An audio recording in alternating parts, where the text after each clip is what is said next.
Hello, welcome to another terrain video.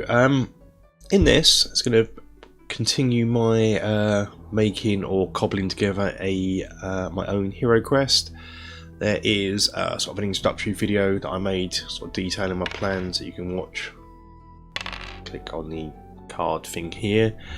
But in this, we're going to make some dungeon tiles based on the ones you get in Hero Quest, and I could, of course, just print them out on card.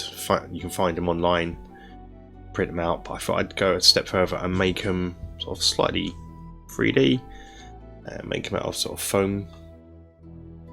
A bit of detail here. So this will probably be broken down into, I'm thinking, 3 videos. One, the basic sort of passageways, T-Junction in the corners. Another one doing the dungeon rooms, because they're a bit more involved. And then another doing the quest rooms. So let's get building. To begin with, you're going to need some 3mm chipboard. Comes in 12" by 12" squares. And what you're going to do is you're going to cut this into, we're going to use centimetres for this, we're going to use metric, because the original Warhammer Quest seemed to be in metric. So we're going to cut a bit that is a rectangle that is 8.5 centimetres wide by 20 centimetres long. So it's 8.5 wide, 20 centimetres long. We're going to use 10mm foam. And we're going to cut another rectangle that's slightly smaller. It's going to be 6 centimetres long by 6 centimetres wide by 18 centimetres long. And what we're going to do with this is divide it up in the middle, so 3 centimetres long. And then along the side we're going to put loads of a lot of 3 centimetre markings. Each square is 3 centimetres in the original game.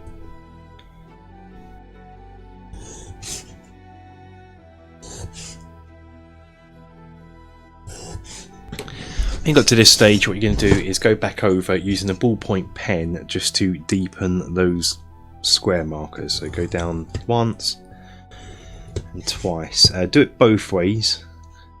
You can do it, I guess, you pen at an angle, but I don't find that works as well. So go down, so you're angling the pen like that, and then back along the other angle. Get a nice clean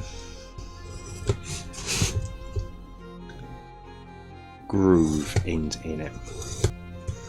I have a PDF on the tiles that you can print out, and if you wanted to, you could follow the Advanced Hero Quest bit where I made my own custom tiles. Hopefully, if I remember, I'll put the video. Where are we? Here? Where's the card thing go? Out there? Whoa. Anyway, somewhere around here. So you could just print these out and make them this way, but of course we want to take this to the next level. Now in this there are 7 passageways. There's 7 grey and 3 sort of yellow brown colour. I'm going to make the grey ones. All we're going to do is use those as a picture reference, and we're just going to, it's a pencil just in case, we come in and lightly draw where the cracks are.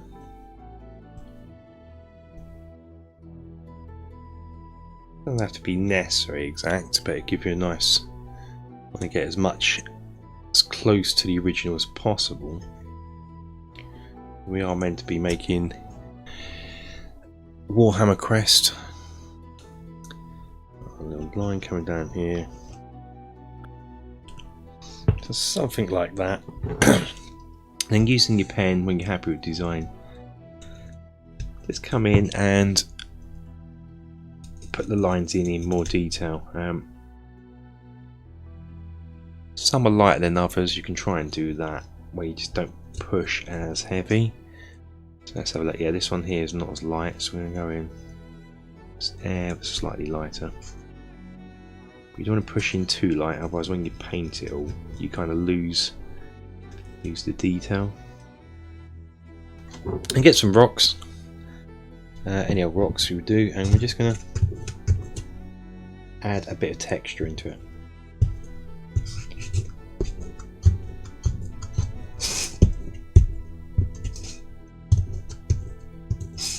using all different parts of the rock so you don't get a uniform texture. Nothing too deep here really, it's just a light. Rocks will give different effect. Just want a light. Next up, we want to attach this to here. Now, being this is chipboard, this will bow quite dramatically with sort of when you use paint, glue, and what have you. And so ideally, you could attach this with PVA, but because PVA is quite a wet glue, we don't really want to do that. We want to prevent burrage. So what I'm going to use is this spray adhesive. One thing to make sure when using spray adhesive is to make sure it's suitable for foam, because if not, it will eat through your foam. The spray will eat through your foam. Your spray. So I'm going to use this. This is my old trusty paint board, spray board, what have you. And what I'm going to do is take the foam, flip it upside down, and just come in and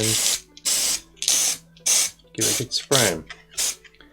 You can see why I'm telling you to use a board, because it can go everywhere. Then take it off the board. I just want to put it in the centre of the piece. I'm not really measuring, I'm just sort of eyeballing this. So all you're doing is just put it in the centre, as long as it's roughly lined up in the centre. We are going to be good. Probably want to come more this way. And when you're happy with where it is, just push down. Hold it down, and this will dry in about 10 minutes and it will be solid. Here's while that's drying, here is one of the tiles I've made that will be the red ones. They're less broken up, the reddy brown ones than this, but you can see that is in there solid and no warpage. So yeah, that's these tiles. So also what we got on the red one is we're going to have some sort of rough patches of rubble here and there scattered over it. So we can do that over using some ballast.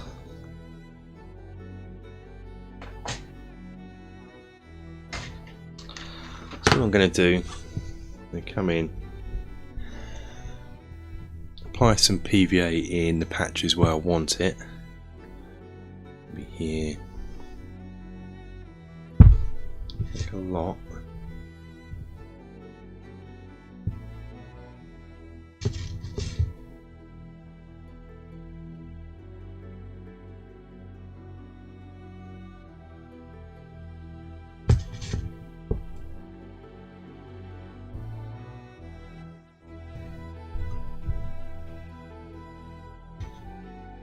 Some small bits.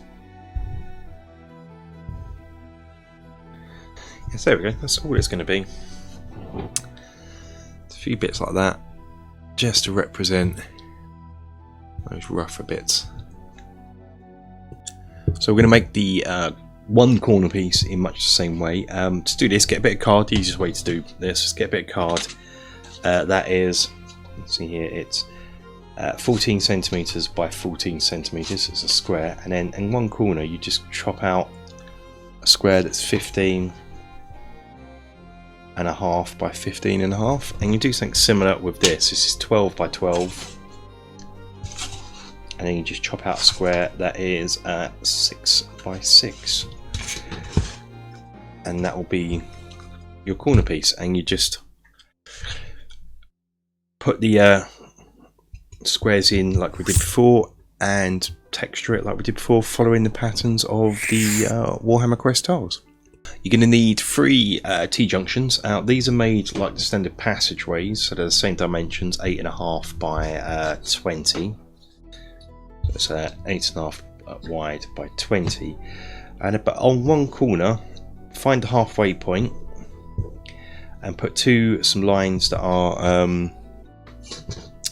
so it totals 8.5, so it'll be 4.25 each side, and draw off there. And the actual bit is 6 centimeters. So you just measure up 6 centimeters. It's quite similar for the actual foam piece. So the foam piece is going to be this. It's going to be 20 centimeters, 18 centimeters by 6 centimeters, like the passageway.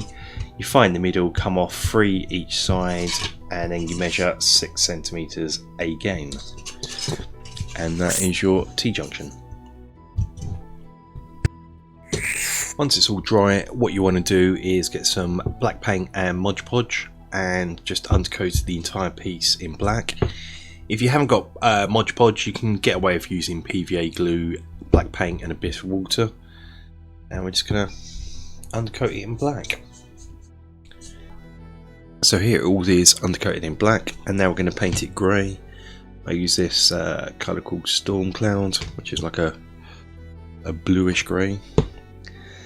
For this you want to almost dry brush it on, so you want to go do quite a heavy dry brush, and you kind of want to almost paint each individual square.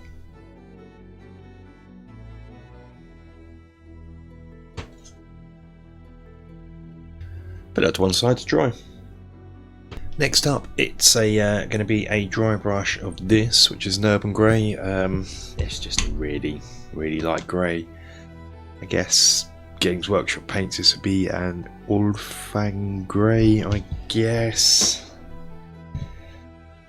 If you want such terminologies, I'm just going to come in and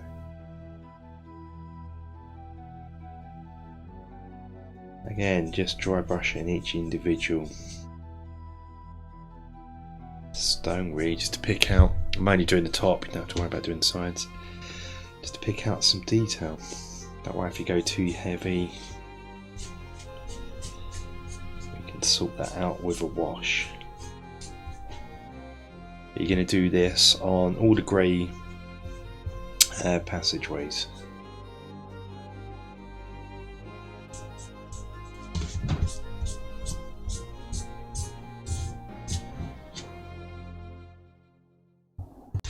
The T-junctions and corners are going to be painted in the same way as the passageways. So that's the grey, each individual brick. But they have a greenish tint, so we're going to probably apply a green wash of some kind, I guess. Not too sure at this stage yet, but I just know they're based grey, so we'll carry on with this. Like with the passageways, we're going to give it a covering in the urban grey, a little dry brushing of urban grey, just to bring out the texture, the detail. For the T-junctions and the bend, we want to get a sort of a green-grey look for it, slightly green compared to the grey. So how I've done this is made it a quick, easy and dirty wash. Going to grab a tub full of bit of water, put it in the tub. I'm going to add 1 or 2 drops of washing liquid just to so it makes it fill in the gaps easier. Just breaks up the water. A flow aid is the word I'm looking for. Acts as a flow aid. And then just add some green paint, mix it all up, and then apply it to the top and the sides of the tile and allow that to dry. It just gives it a green hue. For the sort of browny orangey tiles, more square ones, we're going to paint it in a brown. I'm going to use a burnt umber acrylic. I'm going to paint it with as a base coat. Put it into this pot here, and the actual technique is going to be much the same as the other one, just heavy dry brush, painting one tile at a time. For these tiles, next colour we're going to put on is a tile light ochre. Oh, that's going to need to be shaken up.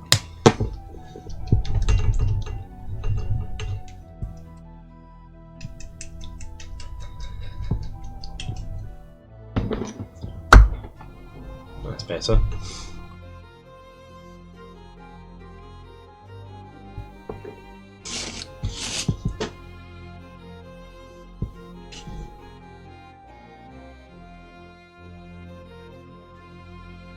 Same principle, just going to dry brush each individual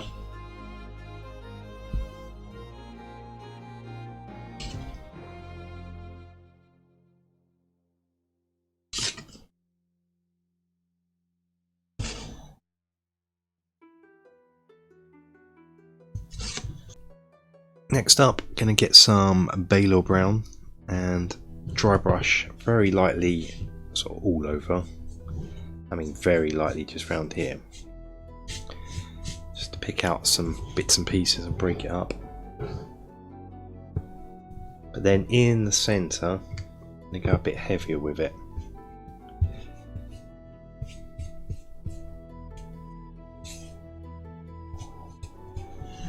Hopefully you can see that on camera. Probably can't because of the colour. You're not going to really see it. It's just around that sort of circle here.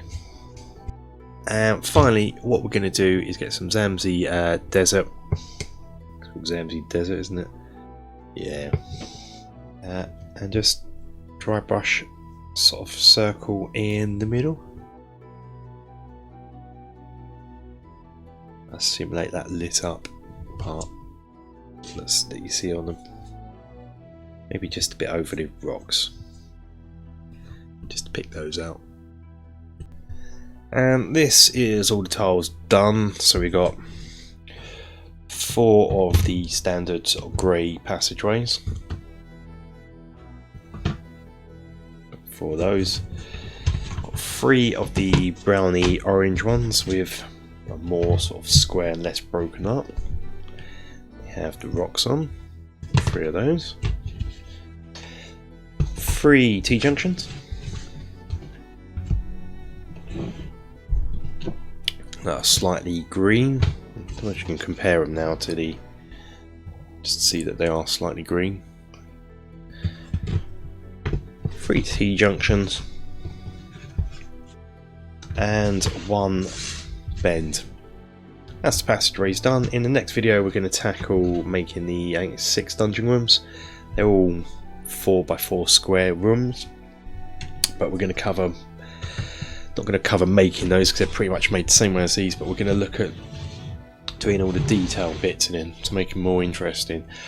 All I need now is the actual cards, which I don't have. I can't seem to find those separate on eBay, so I might just print those out on cardstock.